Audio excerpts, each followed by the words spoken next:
really appreciate you joining us today.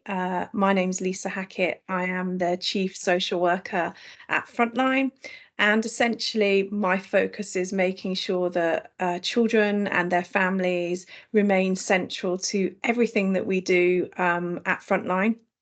I work particularly closely with our curriculum, our delivery, and our support and admissions team to make sure that we get the right people on our programmes and we deliver the highest possible quality in terms of education and training. So it is absolute delight to see you today. It is World Social Work Week, and more specifically, today is World Social Work Day.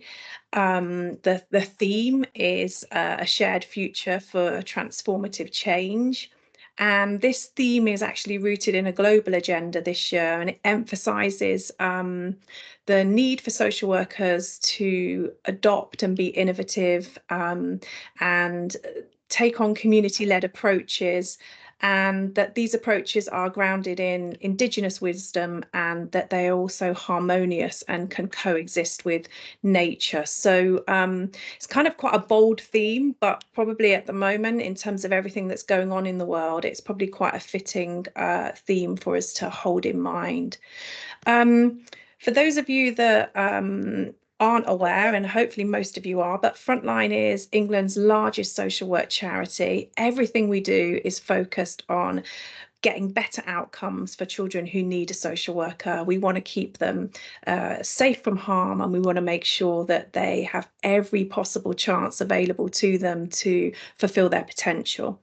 And we do this through our programs of practice, leadership, and innovation. Our Frontline programme is a 3-year programme that is social work qualifying. It specialises in child protection, and we have our Pathways programme, which is focused on leadership and development for children's social work managers and supervisors across England. I won't talk too much about myself, which could be tricky, but we'll give it a go. My background in social work started in the mid-90s. I started in residential social work, and essentially I've remained with the profession ever since in various shapes and forms. I couldn't imagine not being a social worker, and I just absolutely love being in the company of social workers, and today really looking forward to hearing about some of the research from our previous participants. So I'm delighted to say that we have got Hannah, Danny, Cindy and Rachel, who are going to talk through their research that they completed with us on the social work Frontline programme. As part of this programme, they all had a chance to complete a dissertation. And then they were given the award of a Master's in Advanced Relationship-Based Social Work Practice with Children and Families. And this dissertation that they're going to talk through relates to the work they did in their final year of the programme. And I think we'd probably all agree research or new sector research is really important to us because it helps inform practice, and it absolutely enhances practice, and more importantly makes things better for children and families. Evidence-based practice is the foundation of everything we do at Frontline. So it's been a great delight seeing these pieces of research emerge. Before I hand over, a little bit of housekeeping. The session is going to be recorded and it will be uploaded to our YouTube channel. We'd encourage you to ask questions in the chat towards the end of the session once the speakers have shared their research. And if we haven't got enough time, which is often the case, the speakers have said they're happy for you to reach out to them via email and they'll pop that in the chat as well. But without further ado, I should say, I'm going to hand over to our first speaker, and that is Danny. Thank you, Lisa. My name is Danny O'Keefe. As Lisa was saying, I was a Frontline Fellow of the 2021 Frontline cohort, and I'm a child protection social worker based in Essex.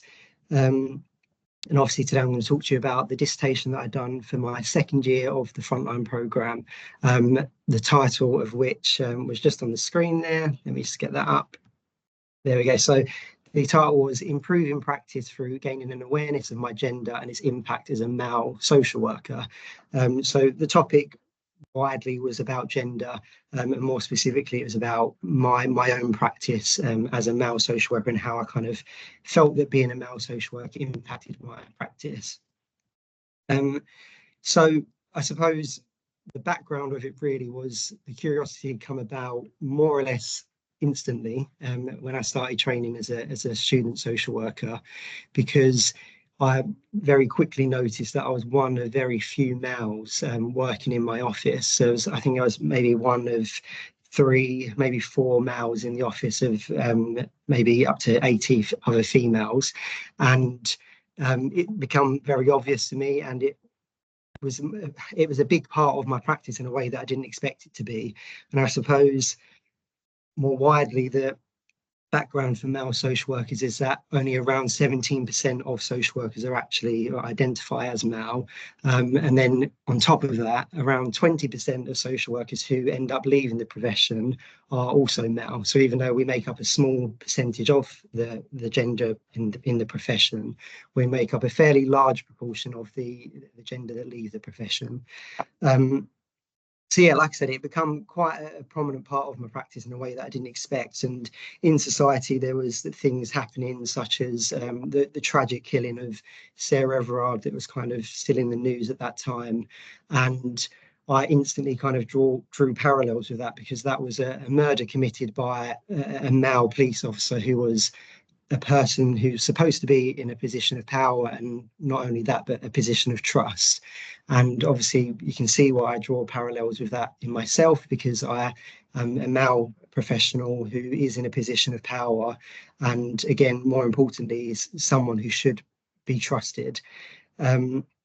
And then obviously there are the discourses of male violence, and there's also it's an epidemic, really. Male violence is an epidemic, and violence against women and children, women and girls, is a huge issue in our society that I think needs addressing. So yeah, that kind of led me on to the questions that I wanted to ask, really, which was what was my understanding of my own gender, and what did other people feel my gender meant for me?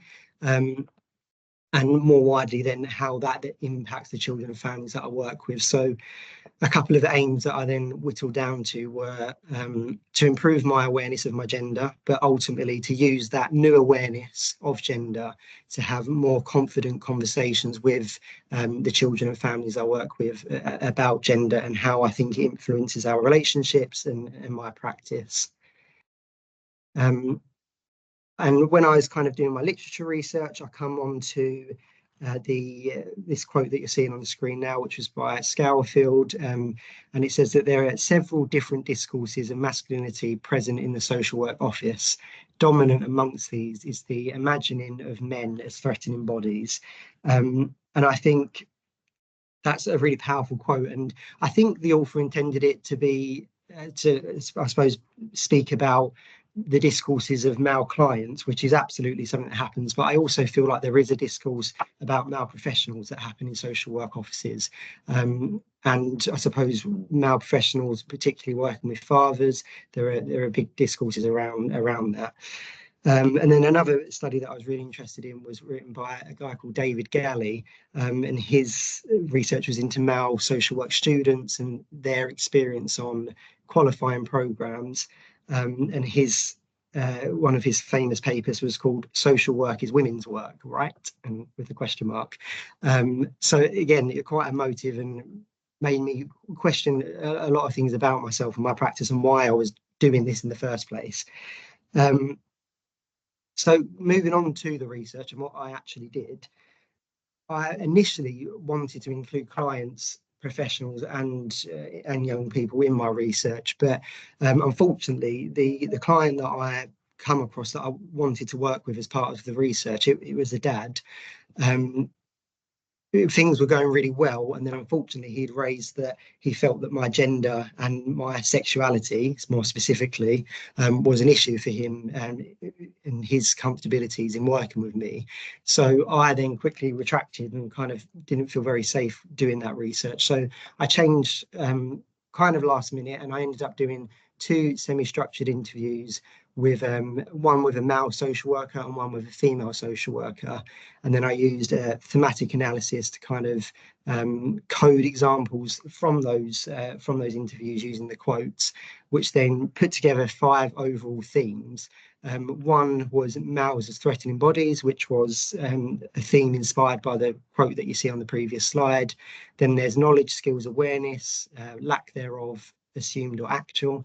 Bit of a mouthful in retrospect, but I suppose what that means is whether those skills are present, whether they're not present, and whether they're assumed skills because of gender, or whether they're actual skills that come because of gender. And then we've got mal as a strength, and also mal as a weakness.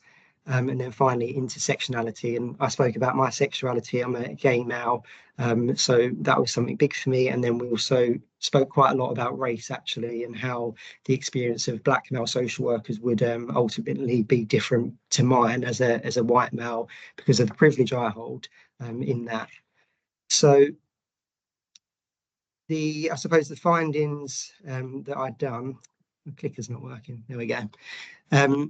So this is kind of an example of the research that I actually done, and here is the theme of males threatening bodies. Some of the codes in there are like men making women feel uncomfortable, domestic violence, sexual abuse, men as protectors, and then also some barriers around gender, like not being able to comfort women, and a feeling where maybe if a woman is crying, not being able to console them in the same way that a female social worker would.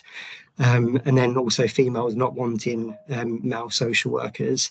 And I suppose a couple of quotes or examples that stuck out for me was one was around one that the male social worker mentioned, which was when there's a violent male or a violent male client that comes into our service, it's not rare for, if you are a male social worker in the office, to be asked to maybe accompany on a visit because your presence as a male for some reason ultimately leads people to think that it's going to diffuse that violence. And then the other one was something that the female social worker mentioned when she was working in the assessment team, which was that families would very often specifically ask for a female social worker only, but would very rarely ask for a male social worker specifically. And she said that actually there was never a request for a male social worker in her experience. And obviously it led me on to understanding lots of different things about male violence and looking into, the biological causes for violence, the more social causes for violence, and why it is that men are more predisposed to violence, and ultimately why the women's choices in those instances need to be supported. Because even though I'm a male practitioner and I want to work with as many people as I can, that discourse is a real one, and it's one that needs to be appreciated. So I suppose just moving on to the takeaways really that I found in doing the research was that I was ultimately able to kind of adapt my practice. And there was a scenario where I had to go and do a duty visit to a mum that I'd never worked with before, and I knew that domestic violence with a male perpetrator had been an issue in that case previously. So I ultimately was able to put in some boundaries, and I've done that quite quickly, and it really set a tone for a really positive conversation. So I felt like I was gaining that awareness of my gender ultimately improved my practice. And I suppose I've kind of put this little thing together of an increased gender awareness equals an improved ability to address gender. And then that also means a higher likelihood of an improved experience for children and families. But the criticism of my research really was that because of, I suppose, what happened in having to change my plans, I'm going to click again, there we go. Because of what happened in having to change my plans, I can only really say if my practice has been changed through asking the children and families that I work with, and I wasn't able to do that, unfortunately. And I can only say that their experience has been improved if we ask them, because you only know if you ask. But my research did highlight some interesting dynamics around how gender is viewed and discussed in the social work office. And I found it really interesting how the social workers I'd spoken to, they spoke out against the damaging stereotypes around gender, such as the one that we kind of spoke about earlier, when men accompany women on visits because we're seen as protectors for some reason. But they are also admitted to exploiting those stereotypes when they felt it fit the need of their case. So that was something that I feel like needs talking about more and addressing more. And then finally, um, some top tips, I suppose. I think future research into male social work absolutely needs to continue, and a consideration needs to be made about how more male social workers are needed in the practice, but ultimately how the discourses in society that I've spoken about are true and they're real and they're valid, and we need to kind of give male social workers the best opportunity in social care to kind of use their skills that they have, but also do it in a safe way. And I suppose a top tip for anyone that maybe was looking at doing research into this area, or something similar, would be to start out quite simply and just ask parents that have children who are open to social care what their understanding of gender is, what their perceptions of male social workers are, because that will set some safe parameters that you can kind of then research within. That's something that I didn't do, that, like I said, in retrospect, I should have done. But I will continue discussing the issue of gender in my workplace, and moving forward, I particularly want to help male students that are kind of training to become social workers and help them in their experience, because, like I said, usually there is very few males working in the social work office. So sometimes I think that mentorship is needed. Um, yeah, I've covered my 10 minutes. I feel like that was a whistle stop tour of the research. But I'm going to hand over to Cindy now to just discuss her research. So thank you very much. Thank you, Danny. So my name's Cindy. I'm from the 2019 Frontline cohort. I'm currently working in Stoke-on-Trent, and I'm in the assessment and duty team. So I will explain a bit about my background, because I think that's quite important as to why I did this research around how I can incorporate better endings in social work with children and families.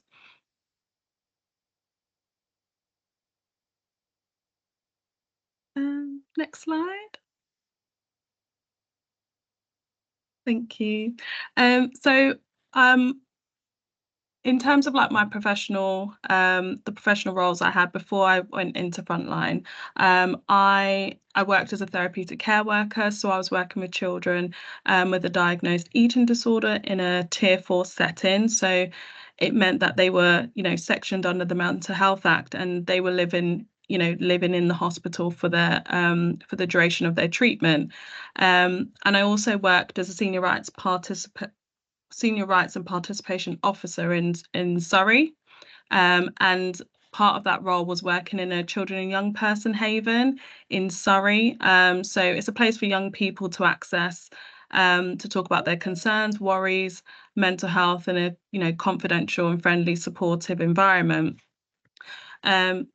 And the reason for that was around, a lot of children only having like the A&E to go to. So it was a really nice place that, young people could come and talk to us, we could play games. So again, those two settings were where I would be building relationships. So my work also, really lined up nicely with the degree. So I did a bachelor's in psychology, counselling and therapy, and also health psychology. So that work taught me a lot about building relationships and the therapeutic relationship when, we might be offering counselling and a supportive environment for not just children, but also adults. So within psychology, that's where I learnt about the therapeutic alliance, relationships having that power and being crucial in facilitating healing, especially when you're being collaborative and you're working in a therapeutic way. positive outcomes are better achieved if you have that good collaborative working style in therapy. But also I took that going into social work. And therapeutic relationships, as we know, do come to an end. But in my training, what I learned quite quickly was the importance of building relationships, but also how you end those relationships. So going into social work, as a student social worker, I took all of that background and my history into when I was, being a social worker. We're taught so much about building relationships, how, when we first knock on that door, how we present ourselves, how we, talk to families about why we're there and the concerns. And what happened when I was a student social worker is, you buddy up with another social worker, and this social worker was asked to, identify families that they could close to children's social care and do it quickly. So obviously I was co-working, so I was like, oh, that's, okay, I'm ready to go out and, say goodbye, and I'm prepared. I've built this relationship with them, I've played games with them, I've said happy birthday when it's someone's birthday. And I was told, arrange it quickly because we're going to close. So I found that really hard to grapple with, because I was thinking, I'm used to preparing for an ending. I'm used to telling people, okay, we're going to be coming to the end. We give a few sessions in like that counselling setting around the ending. It's not just that one last, like, oh, we're at the 12th session, it's the end now, let's say goodbye. So I found it really hard, and I was trying to, give a good goodbye. But I just wasn't happy. That I was like, that's not going to be me as a social worker. Next slide, please. I can't see.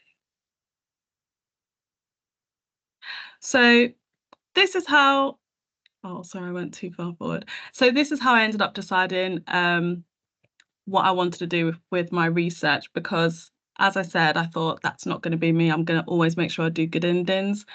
That's not the case when you're now qualified, and I was feeling the challenge of caseload and all the pressures from above. So that was my practice dilemma. How could I have these values that I hold very strongly about who I am and how I am, but also I've got other things that are battling, telling me how I need to be practicing.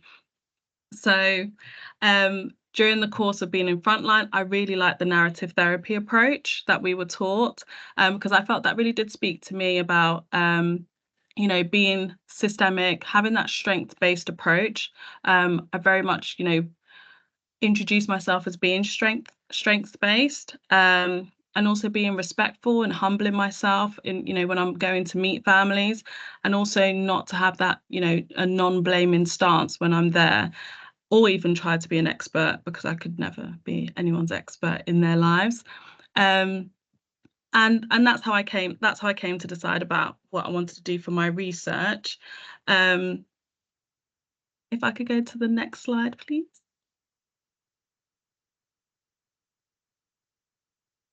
So I took what I learned from the narrative approach, and I really liked the idea of a letter. I really liked being able to give a family something that they could hold on to and look back when things get hard, because although we may be saying goodbye there and then, it doesn't mean that challenges don't come up later on, and they might need that little pick-me-up. They might need that encouragement to remember, okay, I've been through this and I managed to overcome it. I might be feeling that same, I might be going through that same situation, but I've done something before to be able to overcome it. And that's what I felt when I was given these letters. And in the next slide, I've got an example of a letter that I had written to a mum that I was working with. And also, I think it's quite important to also share, I was in, child in need, child protection setting. So usually we work with families for a longer period of time, and it'll make sense a bit later when I talk about other settings why I've pointed that out. So Marie, if you could go to the next slide, and I'll let people read it as I just talk a bit about my time in Stoke-on-Trent.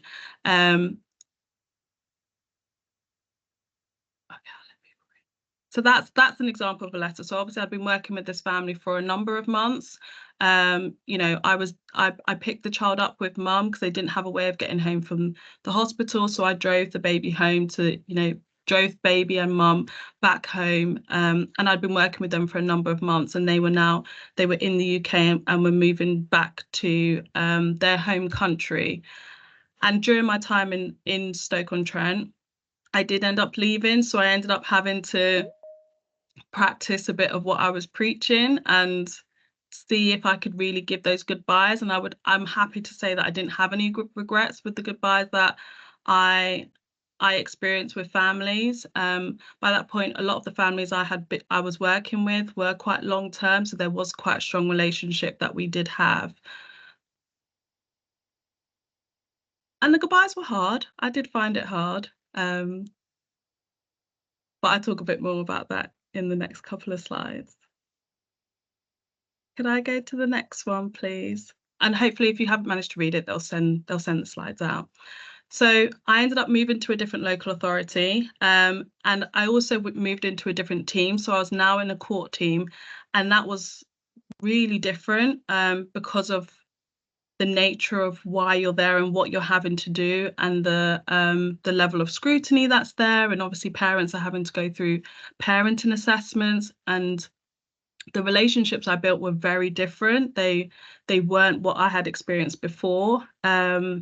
But nonetheless, it was still important to build those relationships, even though my role was just going to be whilst we're in the court arena. And again, another layer that was added to when I'm building these relationships with children and introducing myself was obviously they weren't with their parents anymore. You know, they were with foster carers or family members. And I found the goodbyes that I experienced in you know, being in the court team was a lot different, because even though I may have concluded what I was doing, whatever the outcome was, another social worker was going to take over. So with the goodbyes in Stoke-on-Trent, it was more like goodbyes, I might be leaving, or goodbyes, you no longer need to work with us because you've achieved everything. This was now handing over to a different social worker. And what I learned personally is that I'm very emotional. I struggled to say goodbye because I wanted to squeeze the children, hug the children. I wanted to see it through to the very end, because that's what I had, you know, experienced before. And I wanted to know what they were doing and how they were, and you know, what they were achieving, and you know, had I made the right decision? Were they doing better, or you know, things like that. So I had to learn how to accept that I would be emotional. It's not just about the children and families, but also as me as a practitioner. And before, I never had a negative goodbye, because again, like I said, those goodbyes were, you've done everything, you've achieved it, woohoo, great, you know, we never want to see you again, and we wish you all the best of luck. Whereas now, some of the goodbyes, some children weren't happy with the decisions that were made in court, and you know, there were times where I was blamed for that. So that was really hard as well, that I didn't experience before.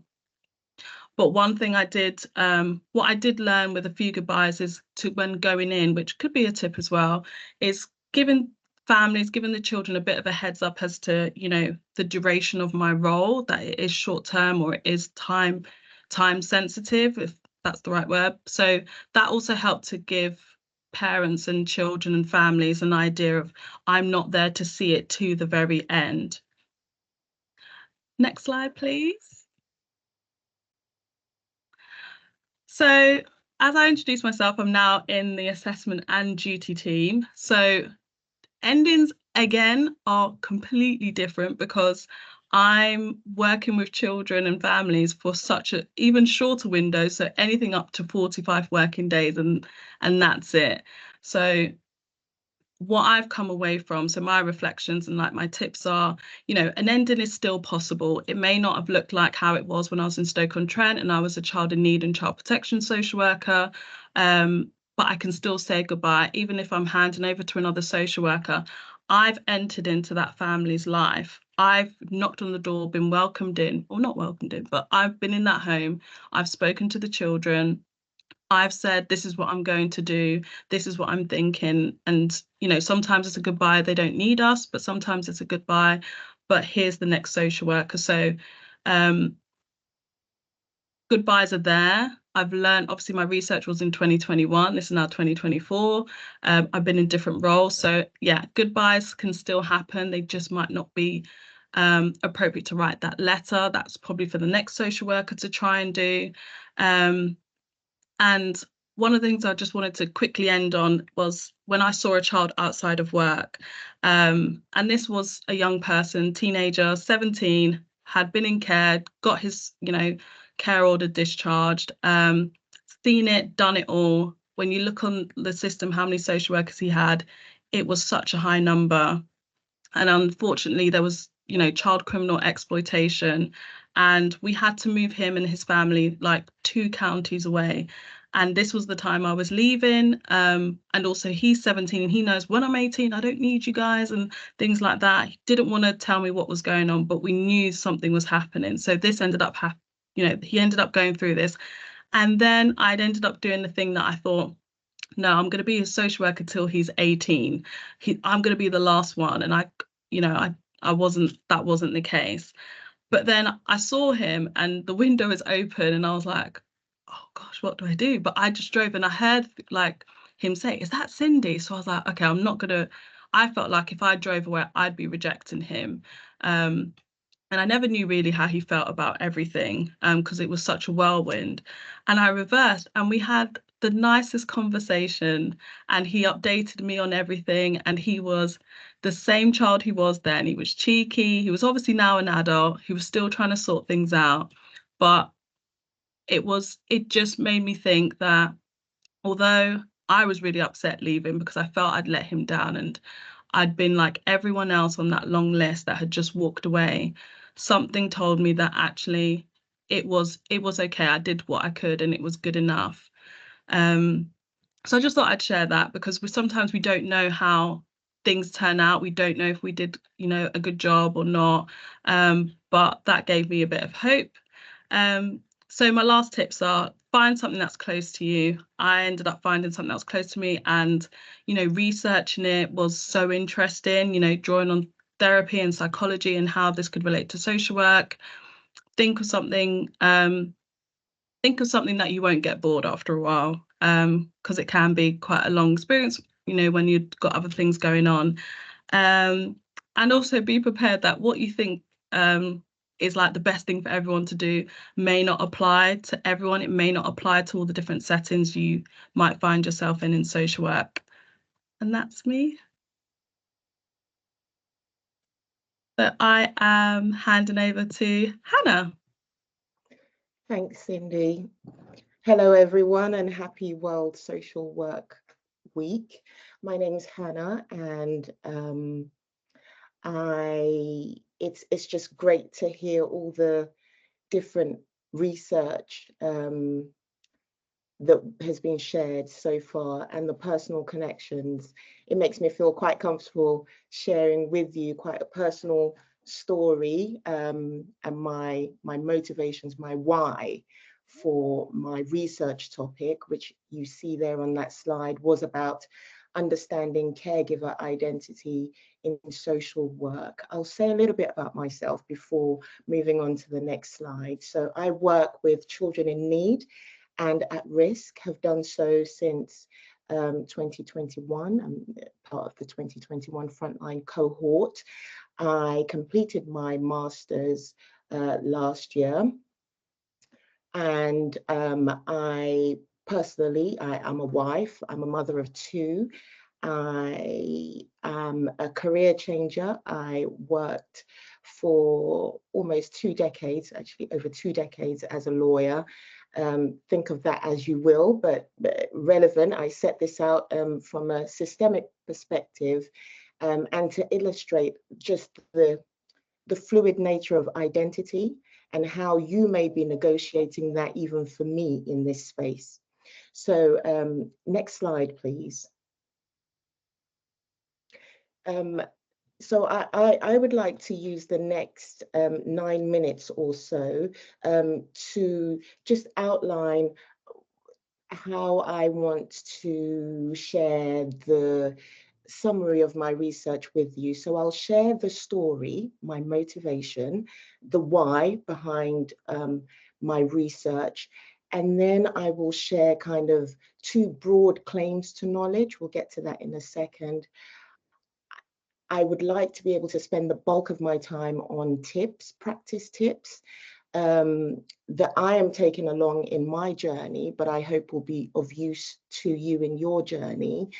And finally, kind of end with a kind of so what, reflections on so what does this mean for me and potentially for you as we navigate quite an interesting social work landscape going forward, particularly following the 2022 Independent Social Care Review and last year's response by the Department for Education. So starting with my story and the why behind this research topic on caregiver identity was born out of hurt and help.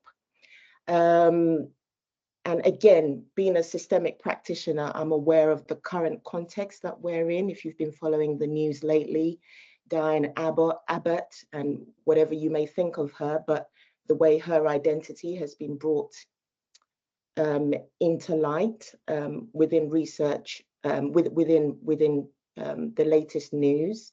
I'm aware that contextually that means different things to different people, and what I'm about to share may land differently depending on where you are. Basically, my hurt was my experience of personalized racism as a student social worker. I was misunderstood. I did not feel seen, and I felt, because thinking about the power and positioning as a student social worker, experiencing racism at the hands of senior practitioners, just that experience got me thinking deeply and reflecting about power asymmetry, power imbalance, how we are, even as I'm speaking right now, how you see me can be accurate to me, maybe inaccurate to me. And thinking about power, the power inherent in the social work role, it got me thinking, when I work with children and families, how may I inadvertently be positioning children and families perhaps in an oppressive way? And the insights from being a student and the power difference between a student, senior practitioner, social worker, children and families really got me thinking, this is I have anti-oppressive values. I do not want to be that social worker that is oppressive to families. And the second part of my story that inspired my research was being helped through Frontline. And it's not just because Sarah Hackett is here, but she was a key person. My practice tutor, Ali, was a significant person. Lisa Zaranyika, Eugene, and Becky Brewer, who held community spaces, were just some of the examples of people that modeled for me what help looks like, and what an accurate understanding of identity can feel like to somebody who was, as I was as a student, in a vulnerable position. And so my aims and objectives through my research was, as you see there in that final column of this slide, firstly, to help families feel gotten through a better understanding of identity. You know, I think Lisa Hackett at the beginning talked about the theme this year for World Social Work Week around transformational change, harmonious coexistence.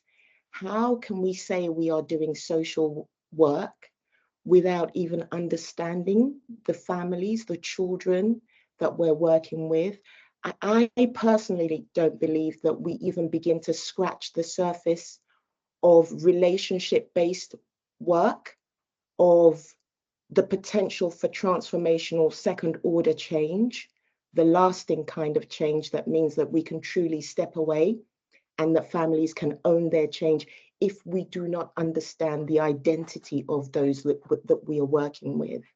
And so that was a key aim of mine.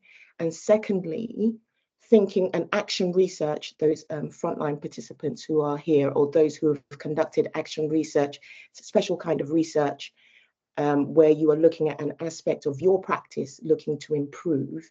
And so for me, it was how my statutory assessments and interventions, bearing in mind the power that I hold as a social worker within that space, again, at the intensive end of child protection and child in need, how in those interventions of mine, how can I reflect what's important to families whilst managing risk effectively and make the whole process feel less oppressive to them? So those were my, that's my why. If we can move to the next slide, please. And so these are my broad claims to knowledge. So the first row, second column, first row. My first claim to knowledge there was that I found through research and through my research and through the feedback that I received, that caregivers, this was quite consistent, they were able to contribute to the positive outcomes in the intervention when they felt that their identity was understood, respected, and not judged. And the next column there, the how, was how the tools and the approaches that I used in kind of fostering that outcome. Three things that I call out there: self-reflexivity, and that in summary is basically me being conscious and aware in my interactions with the families of what I bring to the scenario, as well as what they bring, and trying to adjust in time, in the moments with them to ensure and to support that feeling of being respected and not judged, and trying to really help them feel gotten. CMM, coordinated management of meaning, I won't go into it here, was a key reflective tool that I used, and also being conscious of language. One of the mothers that I was speaking with said that her feedback to me was that she was happy with how she felt that I approached the work with her, but that when I referred to having only 1 hour for the session, that really made her feel uneasy, and she felt that she was under more pressure because what she was going to communicate to me was so important, and being given that time-bound space. Maybe it was the way that I said it, but again, it impacted how she experienced my intervention. So even in the smallest things, language can throw people off. In terms of outcomes, the outcome when caregivers and families and children feel respected, understood, and not judged is that epistemic trust is built. The families felt safe emotionally, and in terms of transformation, they were able to step away from stigmatized identities that they had before social care intervention. So the scope for transformation is really, really there when I found that through the research, I'm able to support families to feel respected and not judged and understood. The second broad claim to knowledge is around how I position myself as a social worker. So this is so important because my research and my literature review enlightened me to realize that identity is being negotiated. We think we have a sense of who we are, but actually through power and positioning, our identity and how systems look at us and interact with us is constantly being negotiated. Therefore, in the powerful social worker relationship, it's so important how I see families, how I see children. If I come into social work with a managerial kind of only view of service users, that's going to impact how I see the family.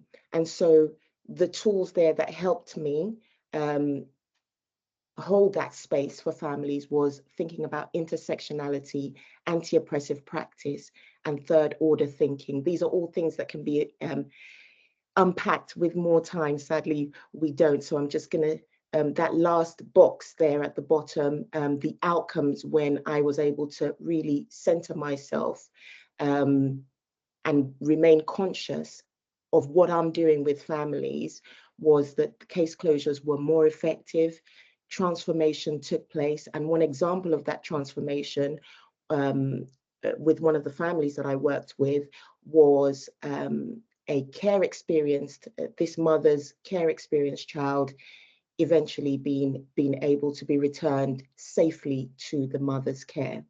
So moving on to the next slide. And this is the penultimate slide where I'd like to share with you some practice tips that I hold very dear and I hope will be of use to you in whatever space you are in, because identity is something that we all have, the families have. And if we remember that identity is being shaped both for the service user and for myself as a practitioner. I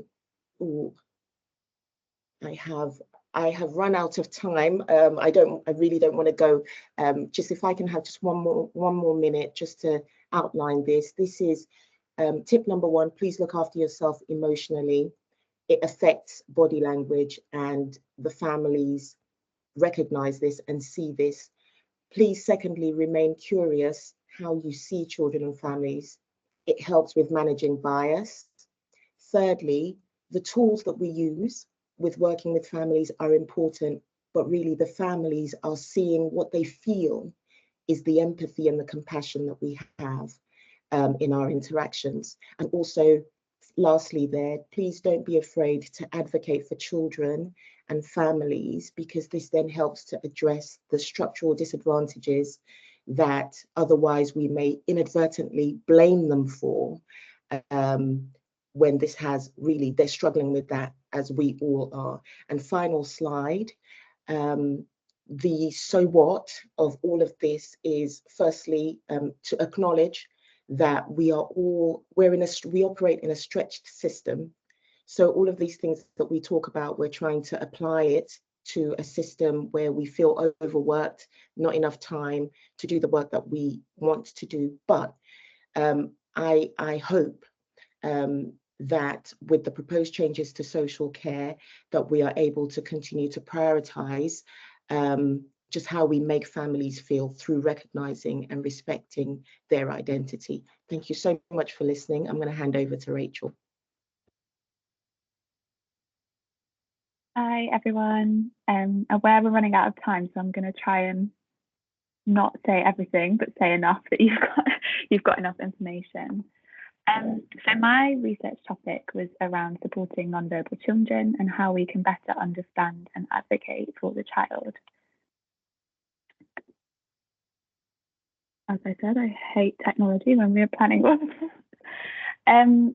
So my context for going into this, I was firstly in a child protection team, and prior to coming into social work, I was working with foster children, many who didn't speak English as their first language. So I began thinking about how we can use other tools other than verbal communication before I came into social work. But my first year in practice was very much focused on direct work tools, how I explore the world of the child through conversation.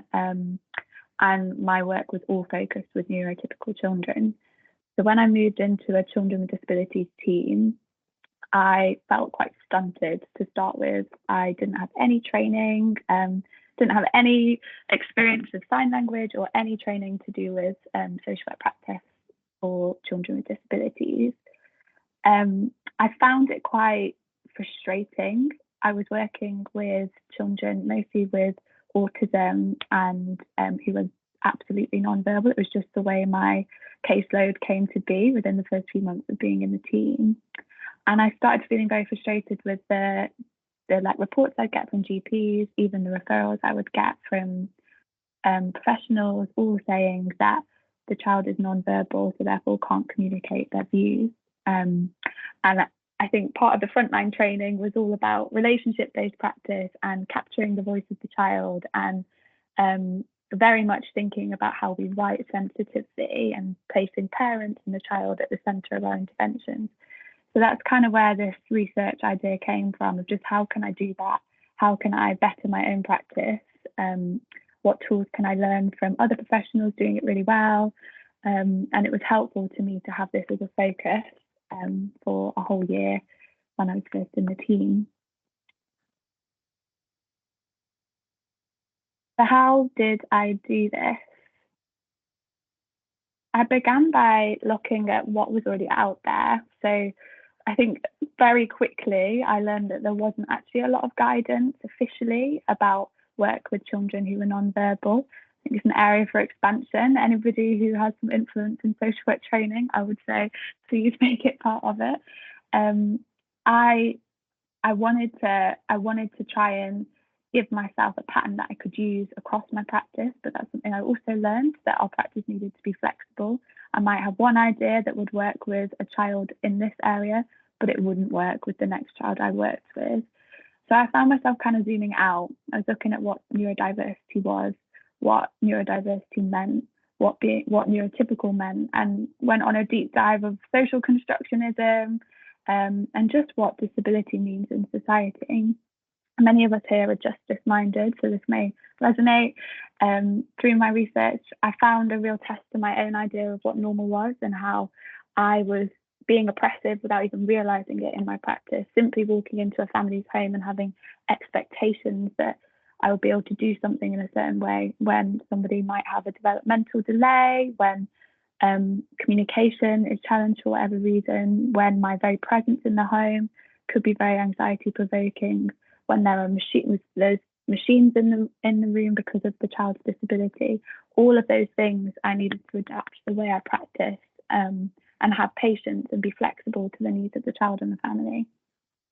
I remember a conversation I had with a young person who had developmental delay, and he just said to me, "The world moves so quickly around me, I can't keep up. It's like a game that I keep on failing." And I've never forgotten that, of how in the ways in which we are as social workers, we can be so stretched time-wise. If I want to try and capture the voice of a child, if I want to try and capture what's going on for the family, I'm going to need to give time to it, and I'm going to need to build trust. I'm trying to go quickly, but just shout me if I need to stop. So I'll just zoom on to some of the key findings I had from my research. A really key learning for me was drawn from work I did with an occupational therapist as part of my research. She encouraged me to spend time preparing well before seeing families, before spending time with a child who isn't going to be able to communicate with me, who might be terrified by the presence of a new person. Preparation was really important here. I needed to have conversations with parents before I ever visited, with caregivers before I ever visited, with schools before I ever visited. Something I developed, and I'd encourage this, would be like an about me, which is really interactive, like a cartoon of yourself. Make it funny, make it silly, that you can send out to whoever it is supporting the child before you meet them, and just give it to them so they're aware of who you are. So when you come through the door, there's a sense of familiarity. And I found that was really helpful for forming a connection. She also told me that all the preparation in the world doesn't mean it will go to plan. I think we know this when you're working in social work in general, but when working with children with disabilities, each day can look different depending on their needs. Each day can present new challenges. Quite often, especially with autistic children, classic is challenging behaviour. That would be what you get as part of the referral child. Oh, thank you, Lisa. Lisa sent the message. The challenging behaviour will be part of the referral, and for us to explore that, again, trust is really important. That is going to require time to understand what is preceding the behaviour, what leads to the behaviour, what happens around the behaviour. So that was another key finding that came out of my research, is how I explore and how curious I am about what is happening to the child, what is happening to lead to these challenging behaviours, and just being curious about that.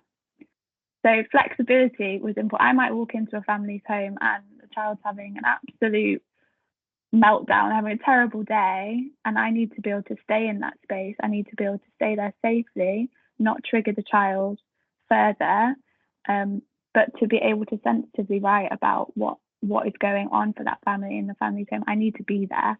That means I do stay in those challenging times, but I do it in a way that doesn't feel oppressive to the family. And that's where this whole preparation is really important. So what I've learned to do, and what I did throughout my research, and what I continue to do now, is I actually spend a lot of time on the phone before visiting. I really focus on forming a relationship with parents. I look at who's in the professional network, spend time with them. If the child can't use communication, verbal communication, as a tool, we've got to draw on the other voices in their lives. So it was just a different way of working that I was learning to adapt to. Secondly, a key thing was the language, really thinking about the language I'm using. It is a massive thing that a child who is unable to use verbal communication, they are having their story written for them all the time. Everything, they're unable to say yes or no, or to tell their own story. We have to sensitively explore that and use whatever tools we can to gauge a sense of what's going on for them. So in that, now I try and think about what needs are being met and unmet, and how that might be impacting the child themselves. So where we see things like challenging behaviour, and that will be written, so you'll receive a referral and it'll be like, child is unable to communicate their views, they display challenging behaviour, they've done this, they've done that, they've done that. Child is not in school for X, Y, Z reason, because their behaviour is so much that they can no longer be in school. I've tried to think with a relationship-based, trauma-informed, anti-oppressive practice frame over all of that. And again, it does mean zooming out, thinking about what happened before the behaviour, what happens around the behaviour, what can we do to support the child, what might they be communicating through their behaviours that we can listen to in that. Lastly, again, it ties into all of it, working collaboratively. We can't do this without working with all the people. I walk into this family's life at a snapshot in time. I can't make any assumption on 1 or 2 visits sometimes when I'm doing a short-term assessment with a family. It would be audacious of me to expect that I can walk into that home and capture the voice of a child. And again, that was where I really came to this research topic, with that sense of I've got to do this, but I feel unable to, and it feels wrong for me to make a claim to get this child's voice.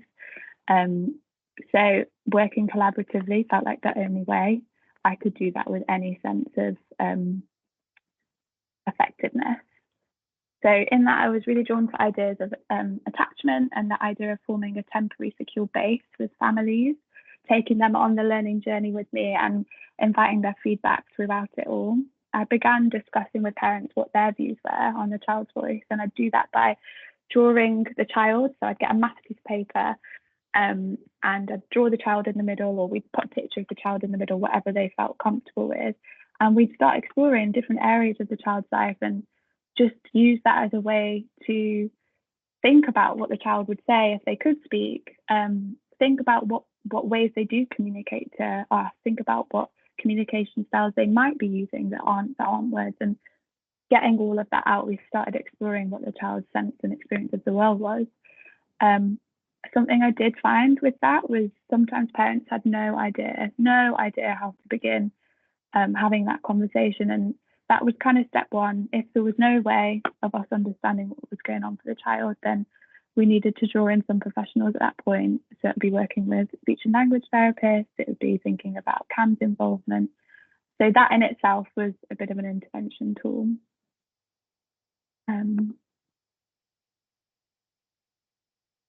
What can we do? I'm aware I've given you a real whistle-stop tour of all of this, and I know we're going to send the slides out, so hopefully that will be helpful. But I'd say, as an overarching thing, what can we do? We need to test our biases. We need to have conversations with trusted colleagues, and to be honest with these things, we need to learn how to do these things better.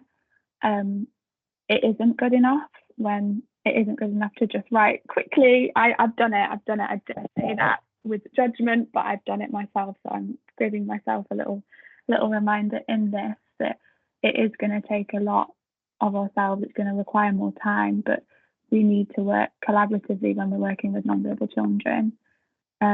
How am I making, think about the idea of reasonable adjustments. How am I making my practice such that it can be participated in? How am I communicating? Can I use visual tools?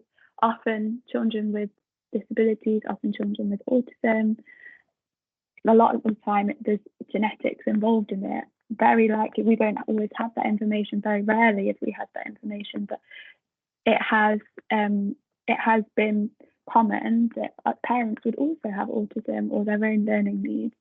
So I need to think about how I adapt my practice to their involvement also. Prioritizing relationships does take time, but it is the only way I've found my practice to be effective. I couldn't have begun to make any claims to capture the voice of the child without patience, without spending time getting to know the family, without drawing on the voices of others. All of it is time consuming, but we needed to build trust. Remember this idea of epistemic trust, that we only take on new ideas when there is trust. We can't learn or trust new ideas without a sense of relationship. So that was absolutely key. And normally, a lot of the families we will work with have had prior experiences of social services before. So actually spending time exploring what their involvement has been before is really key to being able to support in effective ways going forward. I guess just a final bit of advice for us all when thinking about making changes to our practice. In times of lacking inspiration, when it all feels a lot, I would say we've got to keep going back to our why in doing what we do. I found that I need to go back to that very often, and the idea of forming a temporary secure base with families, like that, is something that I now try and prioritize in my practice. So yeah, stay connected to your original why for coming into social work and keep applying that as much as you can to all your cases.